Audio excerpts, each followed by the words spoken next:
Hello, Bacho. Let's take a given question. The question says, which of the following cannot be charged easily by friction? Option A, a plastic scale. Option B, a woolen cloth. Option C, an inflated balloon. Option D, a copper rod. So इस question का जो key concept we need to understand is the concept of charging by friction.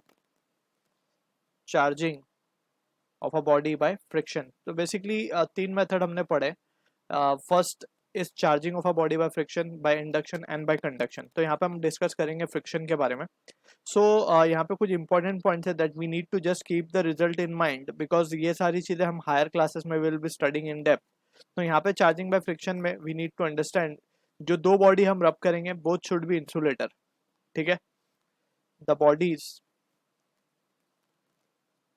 Rubbed must be insulators. ठीक है, insulating bodies होनी चाहिए. अब second important point जो है हम थोड़ा सा डिस्कस भी कर लेंगे इस चीज को. सेकेंड इंपॉर्टेंट पॉइंट इज कि हमें कंडक्टर और बेसिक इंसुलेटर के बारे में इंफॉर्मेशन होनी चाहिए. जस्ट अभी हम ये रिजल्ट याद रखेंगे for conductors and insulators. Conductor में जो चार्ज है वो बॉडी के आउटसाइड रीजन में रिसाइड करते हैं. सो चार्ज, एक तो चार्ज कंडक्टर में फ्री टू मूव होते हैं. चार्ज की बात हम करें बेसिकली इलेक्ट्रॉन्स की वी आर टॉकिंग. कंडक्टर में charge are free to move, या फिर प्रिसाइजली हम लिख देते हैं electrons are free to move. ठीक है, and they reside on the outer surface. Outer surface में आ जाते हैं सारे चार्जेस इसमें. ठीक है, हम अगर लेट्स सपोज ये कंडक्टर हमने इसको यहाँ पे चार्ज दिया तो सारे के सारा चार्ज इसकी सरकमफ्रेंस या फिर हम बोल सकते हैं पेरीफेरी पे रिसाइड करेगा, बीच में कुछ चार्ज नहीं होगा. ठीक है, so this is an important point. ये हम हायर क्लास में will be studying in depth. यहाँ पे जस्ट हमें ये चीज़ याद रखनी है. इंसुलेटर में electrons cannot move, electrons are not free, electrons can't move. ठीक है, तो ये दो इंपॉर्टेंट पॉइंट याद रखने हैं. अब यहाँ पे हम डिस्कस कर लेते हैं थोड़ा सा इसको. लेट्स सपोज वी हैव,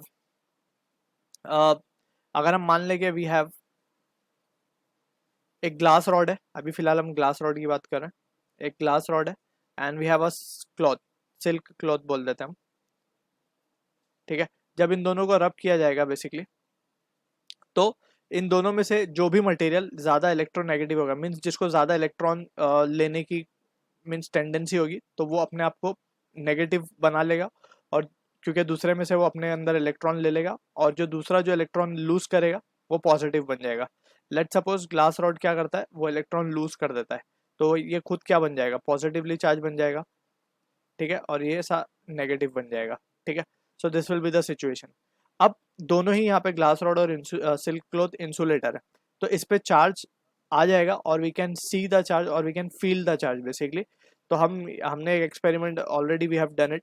जो हम स्केल को थोड़ा सा रब करके पीस ऑफ पेपर पे लगाते हैं तो वो piece of paper will get stuck to it. ठीक है ना, तो वही फिनोमिना कुछ यहाँ पे भी हो सकता है. जब ग्लास रॉड को हम रब करेंगे तो ग्लास रॉड पे piece of paper will get attracted.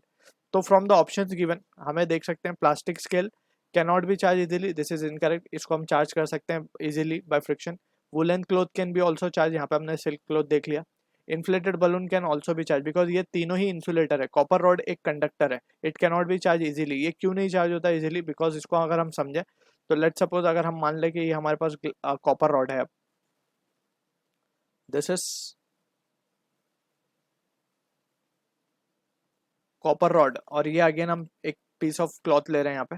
ठीक है, अब यहाँ पे अगर हम इसको चार्ज कर दें, लेट सपोज इस कॉपर रॉड के ऊपर नेगेटिव चार्ज आ गया. अगर हम मान लेते हैं कि इसके ऊपर एक नेगेटिव चार्ज आ गया, ठीक है, तो ये नेगेटिव चार्ज क्या करेगा, ये नेगेटिव चार्ज इसके ऊपर रहेगा नहीं. It can easily escape because it can move on the surface. ठीक है ना, ये चार्ज जो है मूव कर सकता है क्योंकि इसमें फ्री इलेक्ट्रॉन्स है and they are free to move basically. ये इंपॉर्टेंट पॉइंट है.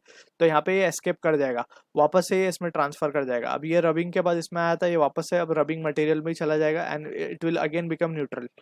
ठीक है ना, तो इस तरीके से we can not charge the copper rod.